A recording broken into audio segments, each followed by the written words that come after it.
For all you twin Cessna people, you probably recognize some of these switches and meters and buttons.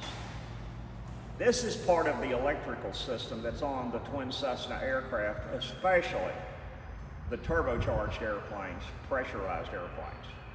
But this system electrically applies to Piper Chieftains, it applies to Barons, and it'll literally apply in the way the electrical system operates to a lot of aircraft.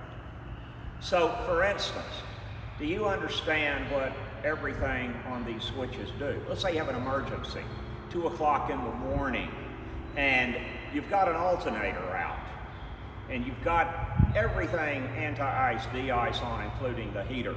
Do you have a problem at 2 o'clock, 8 gallons of fuel, icing conditions, and you can't find the airport? Absolutely. What are you going to have to do? Well, you're going to have to understand what we call load. And no one understands load unless you've had some electrical engineering training.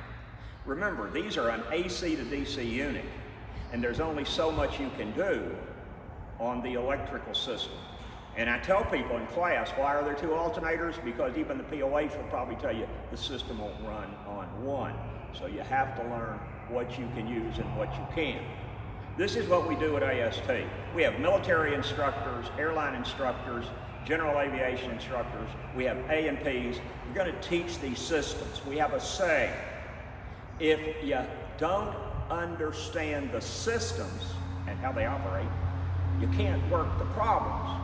One of the other things, emergencies for the gear. Some of them are hydraulic, some are electric. Electric, and here's your panel, 1 alternator. What's the problem at 2 o'clock in the morning? Well, we'll go over that, because what we do here is we train for emergencies.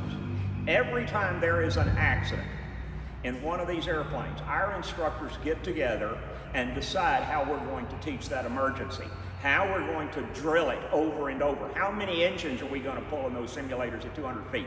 Get your instructor who teaches in the plane to say, hey, I want 5 200 feet engine pull where I can feather the prop. He's not going to do that. And you shouldn't let him fly in your plane and beat it up. People who fly and teach in the planes can't afford the simulators. These simulators cost hundreds of thousands, and some of them pushing $1 million. But we can do things in them you can't do in the airplanes. We can pull engines, we can drill, and we can punch the restart button and do it all over again and get it in your head. It's all based on memory, because if you know the systems, you can work the problems.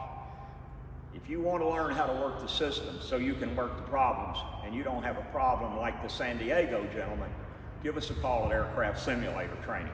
Our instructors will actually talk to you, listen to you, get your hours, understand what you want and what you need, and we'll take care of you individually.